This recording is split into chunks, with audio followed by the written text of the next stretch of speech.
দৰং জিলাৰ চিপাঝাৰ সমষ্টিৰ গণেশগুৰি অঞ্চলৰ অন্যতম সামাজিক স্বেচ্ছাসেৱী অনুষ্ঠান দ্য আৱাজ কৰ্পোৰেশ্যনৰ মহানুভৱতা। দিব্যাংগ ছাত্ৰ ছাত্ৰীসকলৰ মাজত প্ৰায় 40 গৰাকী লোকক কম্বল, আঁঠুৱা, চাবোন আৰু একোটাকৈ পাতি থকা এটা পেকেজ বিতৰণ কাৰ্যসূচী হাতত লয়। দিব্যাংগ লোকসকলক তেওঁলোকৰ প্ৰয়োজনীয় সা-সামগ্ৰী যোগান ধৰাৰ লগতে দিব্যাংগ ছাত্ৰ ছাত্ৰীসকলক শিক্ষা দানৰ ব্যৱস্থাও হাতত লৈছে স্বেচ্ছাসেৱী অনুষ্ঠানটোৱে। এই কাৰ্যসূচীত অনুষ্ঠানটোক সহায়ৰ হাত আগবঢ়ায় ৰেড ক্ৰছৰ দৰং জিলা সমিতিৰ বিষয়ববীয়াসকলে। লগতে অঞ্চলটোৰ বহু কেইগৰাকী গণ্যমান্য ব্যক্তি উপস্থিত আছিল। আমি আৱাজ কৰ্পোৰেশ্যনৰ সমূহ সদস্যবৃন্দক মই মোৰ ফালৰ পৰা ধন্যবাদ জ্ঞাপন কৰিছোঁ। এই ক্ষেত্ৰত মোক সকলো সদস্যই সহযোগ কৰিছে। তেওঁলোকৰ সহযোগিতা নাথাকিলে হয়তো মই আজি এইখিনিলৈ আমি আগবাঢ়িব নোৱাৰিলো হয়। এই ক্ষেত্ৰত আমি হেণ্ডিক্যাপ যিখিনি মানুহ আজিলৈ যিখিনি সহায় কৰিছোঁ, আমি ভাবিছোঁ নিশ্চয় সিহঁতৰ কিবা এটা হ'লেও হেল্প হৈছে। আৰু আমি জানো যে তেওঁলোকক সহায় কৰা মানে আজি তেওঁলোকৰ ভাল হোৱা মানে আমাৰ ভাল হোৱা, আৰু আমাৰ ভাল হ'লে সমাজ এখনৰ ভাল হোৱা, আৰু সমাজখনৰ ভাল হোৱা মানে গোটেই দেশ এখনৰ ভাল হোৱা। গতিকে আমি যিটো উৎকৰ্ষৰে আমি আগবাঢ়ি আহিছোঁ, নিশ্চয় আমি তেওঁলোকক আৰু অনাগত দিনত সহায় কৰিব পাৰিম বুলি আমি আশা ৰাখিছোঁ।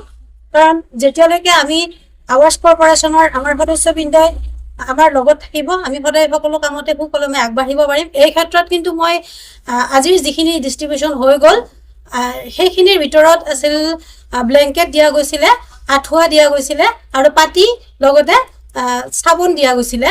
গতিকে এইখিনি নিশ্চয় সিহঁতৰ কাৰণে অলপ হ'লেও হেল্প হ'ব এই ঠাণ্ডাৰ দিনত।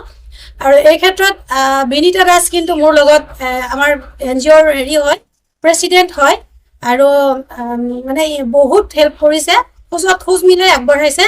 আৰু বিনীতা দাসৰ লগতে প্ৰত্যেকটো সদস্যই তাৰমানে প্ৰত্যেকটো খবৰ লৈছে যে আমি কেনেকৈ তাৰমানে আৱাজক আমি আগুৱাই নিব পাৰিম, মানুহক কেনেকৈ সহায় কৰিব পাৰিম। সেই সহায়ৰ উদ্দেশ্যে আমি আগবাঢ়িছোঁ।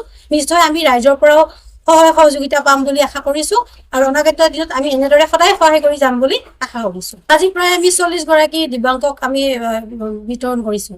বস্তুখিনি আমি ৰেড ক্ৰছৰ পৰা আমি সহযোগ মানে তেওঁলোকৰ লগত যোগাযোগ কৰি আনিবলৈ দিয়াৰ ব্যৱস্থা কৰিছোঁ, তেনেকৈ দিছোঁ। আৰু আজি দিব্যাংগ যিখিনি মানুহ আছে তেওঁলোকক আমি যি বস্তুখিনি সামগ্ৰীখিনি দিব পাৰিছোঁ, সেইখিনি আচলতে মংগলদৈৰ জয়ন্ত শৰ্মা ছাৰ তেখেত নহ'লে আমি তেতিয়াও দিব নোৱাৰিলোঁ হয়।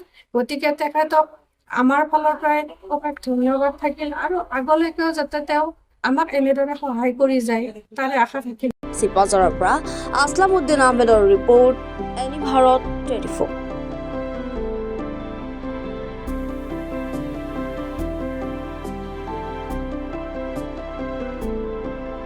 নমস্কাৰ, মই উৎপল দাস আৰু আপোনালোকে চাই আছে এনি ভাৰত। আৰু আপোনালোকক জনাবলৈ পাই মই বহুত সুখী হৈছোঁ যে আমাৰ সকলোৰে মৰমৰ শ্ৰদ্ধা জুবিন গাৰ্গৰ গীতসমূহৰ ভিত্তিত এটা খুব সুন্দৰ ৰিয়েলিটি শ্ব' এনি ভাৰতে আয়োজন কৰিছে, জুবিনৰ গানে কি আনে। এই প্ৰথম ছিজনটোত অডিশ্যনছ আৰম্ভ হ'ব আগষ্টৰ পৰা অসমৰ বিভিন্ন জিলাত।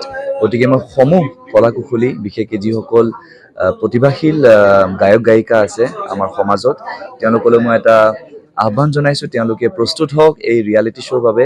আৰু তাৰিখটো হৈছে 15 আগষ্ট 2024 চন, এনি ভাৰতৰ অডিশ্যন জুবিনৰ গানে কি আনে।